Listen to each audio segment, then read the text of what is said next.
Hey everybody, welcome back to the channel. I hope you guys have had a decent week. We still only have one team in the Stanley Cup final so far, and it's the Panthers, and they're still waiting for an opponent. What I wanted to do here is I wanted to do a little comparison. A little comparison of a couple of Cinderella teams that have done pretty well. One team that did pretty well back in 2012, and these guys right here. But before I get into that, it would be if you're new to the channel and you love hockey, any kind of hockey, whether it's the drama, the drama of the playoffs, drama in general, jerseys, just anything hockey related. If you guys love that like I do, it would be absolutely awesome and would be greatly appreciated if you would hit the like button, hit that subscribe button. Also, if you want to be notified anytime a future video is uploaded, go ahead and hit the little bell too. And again, it would be greatly appreciated. So, the Florida Panthers this year are on kind of a magical run. A magical run that has been real fun to watch, and I'm pulling for these guys. I mean, I love underdog stories, and they are the epitome of what an underdog is, especially this year, because these don't happen very often. It's cool when it does, but most of the time when you get an underdog story like this, now a lot of times they don't win. We'll see whether or not the Panthers end up being one of those underdog stories that comes up just a little bit short, or if they're an underdog story that goes all the way. I'm hoping for the one that goes all the way, but again, we'll have to find out whenever they find out who their opponent in the Stanley Cup final is going to be. But I wanted to do a little comparison to one team that definitely was an underdog, that nobody expected to do much, and they won the whole thing. So I wanted to compare this year's Florida Panthers team to the 2012 LA Kings. Now, I had said when the Panthers were about halfway through their second round matchup, I had kind of started to say that I was getting very similar 2012 LA King vibes with this Panther team. And for good reason. We'll take a look at the 2012 LA Kings. They finished with a record of 40 wins, 27 losses, and 15 overtime or shootout losses. They had 95 points. Not the best record in the world. Definitely not the best record in the world. They went 22-14-5 at home. They went 18-13-10 on the road. I mean, nothing to, not a whole ton to, really shake a stick at. But, they kind of, they did pretty well. I mean, they were kind of average during the regular season, but I mean, it was enough to get them in the playoffs. Not a lot of people realize the LA Kings that year had 3 head coaches. They started out the season with Terry Murray. He went 13-12-4. That was not enough. That was not a good enough record for the Kings higher-ups, because they fired him on December 12th of 2011. So they fire him. They then have John Stevens, who I believe was an assistant at the time. He takes over as the interim coach. He goes 2-2. Then, on December 17th, 2011, the Kings hired Daryl Sutter. He finishes the season at 25-13-11. It was good enough for 3rd place in the Pacific Division, 8th in the West. So they were the number 8 seed in the Western Conference. And they needed to win that last game of the season to clinch the playoffs. They needed to clinch. In order to clinch that last spot, they needed to win. If they would have lost, I don't think they would have made the playoffs. They were 13th in the league overall. So, lower part of the, they weren't bottom half of the league. I mean, they were in the top half, but, nobody really thought really much of it. They're 13th overall. Who's going to think, what are they really going to do? Well, then the playoffs start. And when they started this run, I was flabbergasted. I was kind of like, whoa, these guys are pretty good. They start out against Vancouver. Now they defeat Vancouver 4-1. That's where it opened a lot of people's eyes because Vancouver was first overall in the league. They won the President's Trophy. On April 11th, they won 4-2. On April 13th, they won 4-2 to put them up 2-0. April 15th, they win 1-0. So now they're up 3-0 in that series against Vancouver. Vancouver gets a win in Game 4 on April 18th, 3-1. And then April 22nd, in overtime, LA puts them away 2-1. So they knock off the President's Trophy, oddly enough, the defending President's Trophy champions, because that was the second year in a row Vancouver won the President's Trophy, being first overall in the league. And LA dispatched them 4-1. Just crazy. Just unbelievable. So then they go into the second round against the St. Louis Blues. Now, this was the 1-8 match. This was the 1-8 setup. So you reseed after each round. Something the NBA kind of, I think, needs to learn if you're going to have the 1-8 setup. So they reseed, and of course, with St. Louis being the number 2 seed in the Western Conference and third overall, they play them in the second round. So the Kings start the second round against St. Louis. St. Louis, the number 2 seed, number 3rd overall in the entire league that year. This series, they were rolling at this point. April 28th, they win 3-1. April 30th, they win 5-2. May 3rd, they win 4-2. And then May 6th, they complete the sweep with a 3-1 win. And it's, I believe at this point, Game 3, when they went up 3-0 on St. Louis, that's when all of a sudden I started saying, oh, this could be something fun. This could be something special starting here.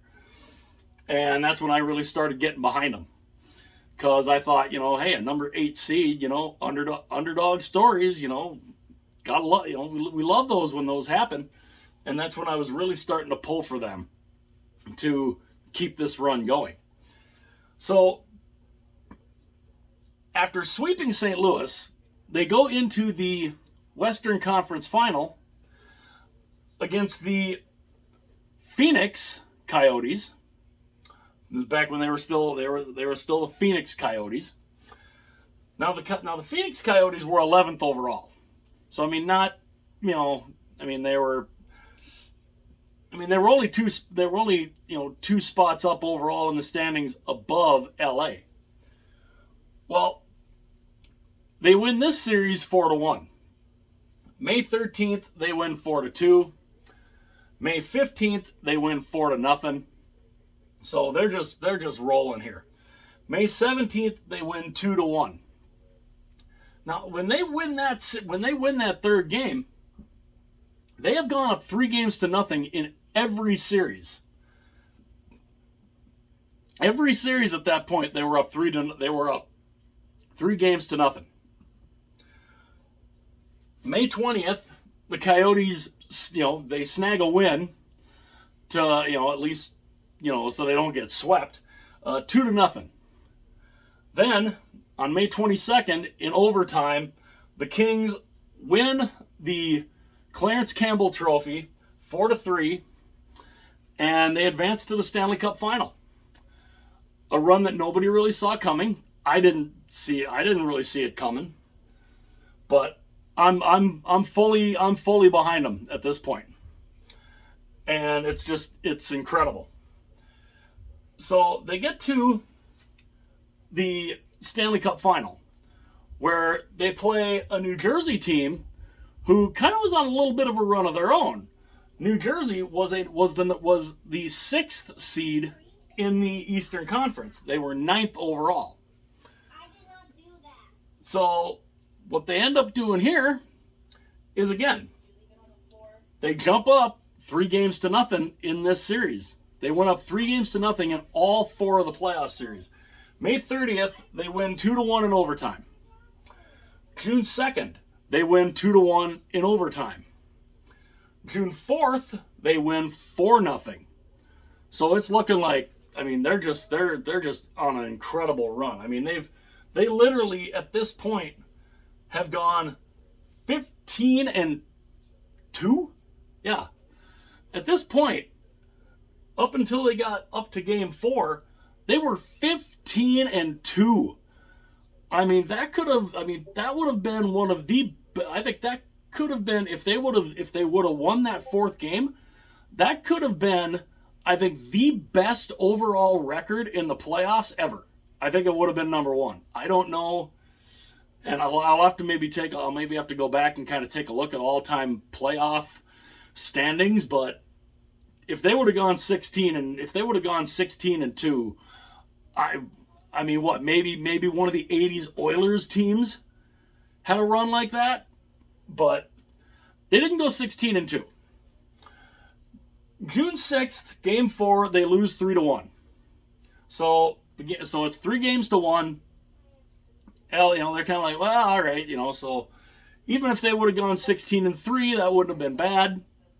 Still would have been, one of the more higher, probably top 3 in overall playoff records. But game 5, on June 9th, they lose 2-1. So now, New Jersey looks like they got some life. They were done. LA is up 3-0. Now they're only up 3-2, and New Jersey's got some life. And you're thinking, oh, could New Jersey, could New Jersey pull this off? No, they couldn't, because on June 11th, the LA Kings win the Stanley Cup with a 6-1 win, winning their first ever Stanley Cup, and the first of 2, and capping off this insanely good run. The first number 8 seed to ever win a championship. And it was against some really, really good teams. And this run they had was fantastic. Now, let's go and look at this year's Florida Panthers, the 2023 Florida Panthers. They finished with a record of 42-32-8, 92 points. So they finished 3 points less than the LA Kings. They have a home record of 23-13-5. Their road record, they were 19-19-3. So they're 500. They're 500. Well, they're NHL 500 on the road. If you look at it overall, they're below 500 on the road. But with the overtime losses and everything, they're NHL 500 on the road. They are 4th place in the Atlantic, 8th place in the East. They're the 8th seed in the East, the number 2 wild card.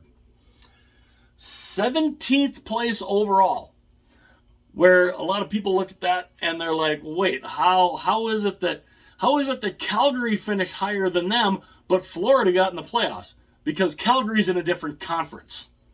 Calgary is a Western Conference team. Calgary did not have enough points to get in the playoffs in the Western Conference. So that's why Florida's there. Because Florida's in the East, Calgary's in the West. But they finished 17th overall.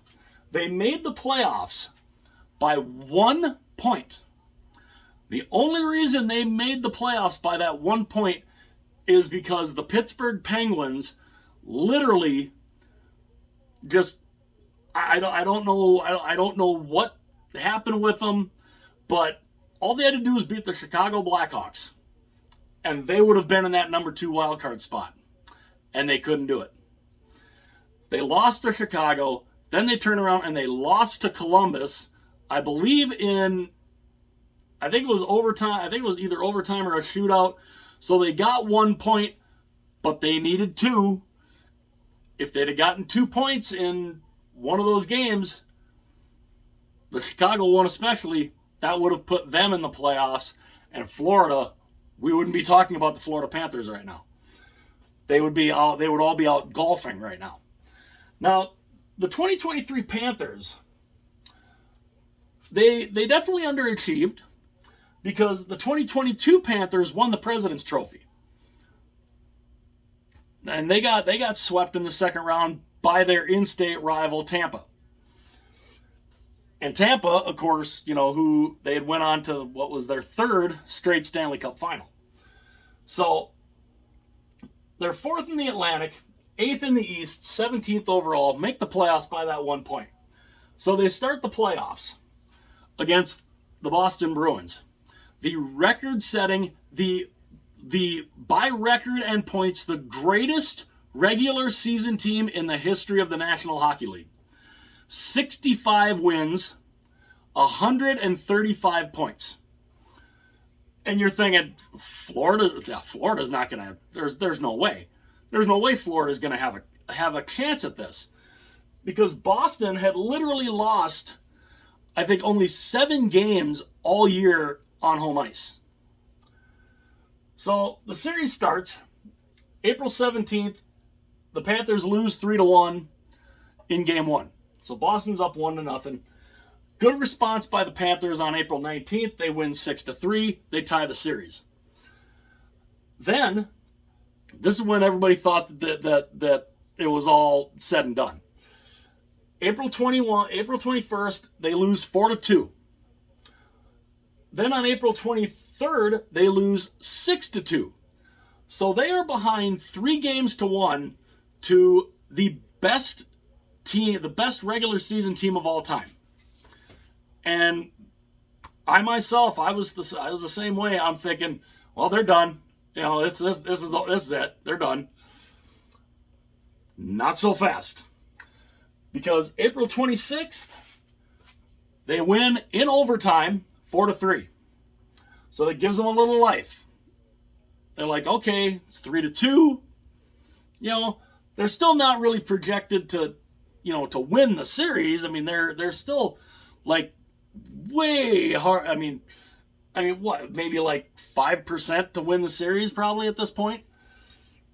But on April 28th, they go and they put a spanking on Boston. Now, granted, Boston kind of, they put up a good chunk of goals in this game too. But the Panthers win 7-5 on April 28th. So that sends this to game 7. And I'm thinking, how is this happening? Like, how is this that Boston is losing 3?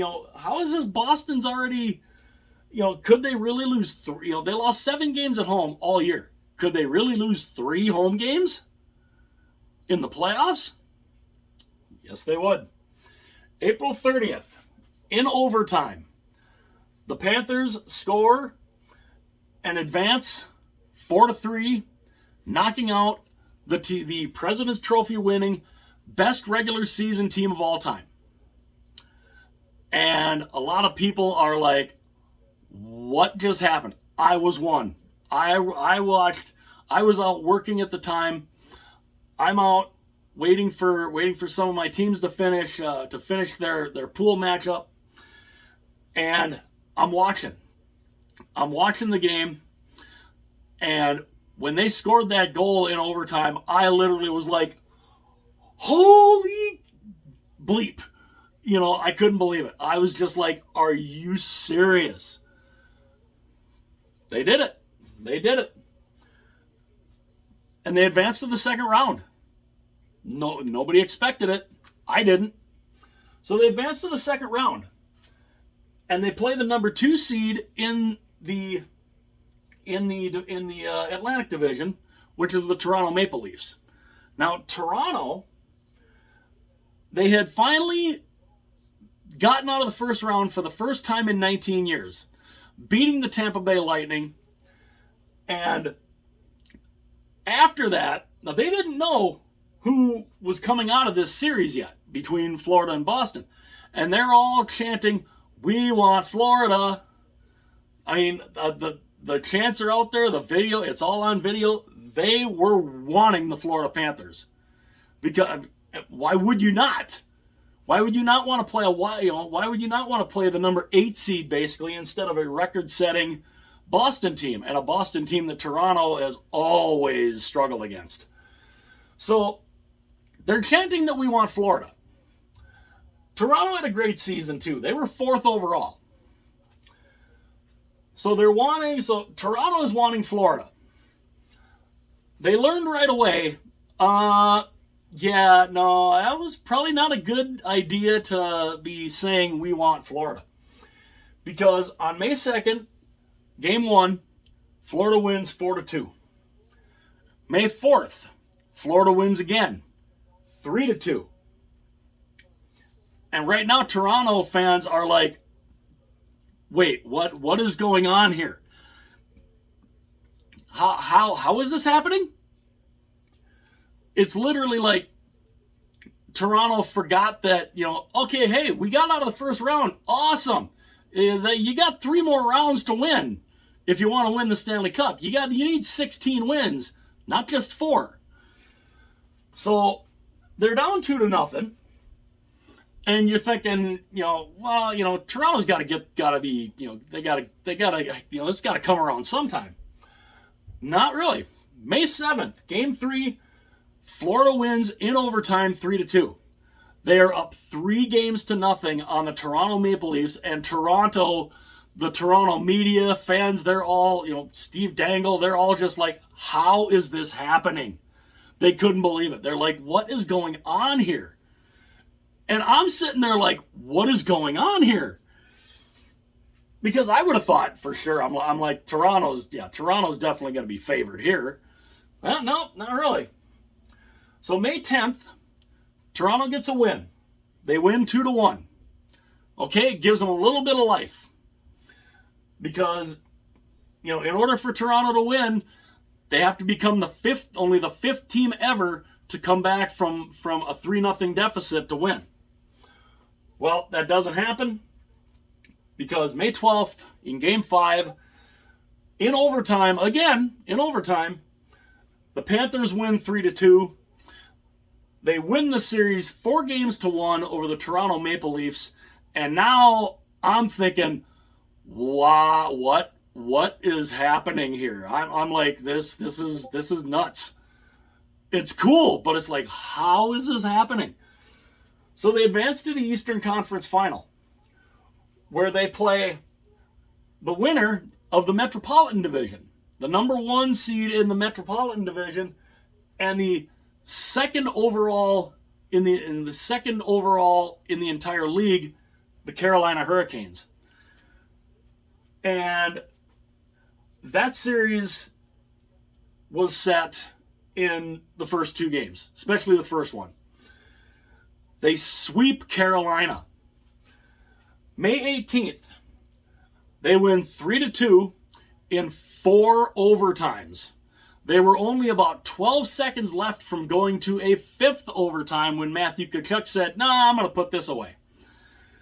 And that right there, I think, was the big tone setter of that series.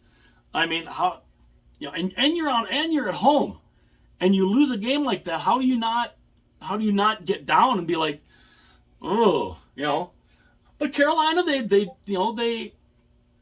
came back in Game 2, and it went to overtime again. But they lose again in overtime on May 20th, 2-1. So the Panthers are now up 2-0 on the number 2 overall seed in the entire conference, or in the entire league. And it's like, what in the world is going on here? And this is where I'm starting to get the big time 2012 LA King vibes. Right about here. When they were about halfway through the series with Toronto, I'm thinking, I'm like, are we going to have a repeat of the 2012 Kings here? That's when I started getting that feeling that this could happen. Then May 22nd, they win 1-0. Sergei Bobrovsky is just standing on his head. He's earning the $10 million that he gets paid per year. He's finally starting to really earn that money. So they're up 3-0 there. And then, of course, May 24th, just a couple days ago, they win 4-3. This is a game that looks like it's going to go to overtime also. Carolina takes a penalty in the last minute. Time is winding down. And you're thinking, oh, here we go, overtime. And then Matthew Tkachuk, with 4 seconds left, pots what ends up being the game winner, the series winner. They sweep the Carolina Hurricanes and punch their ticket to the 2023 Stanley Cup Final. Unbelievable. An unbelievable run. Now, they have to finish the job.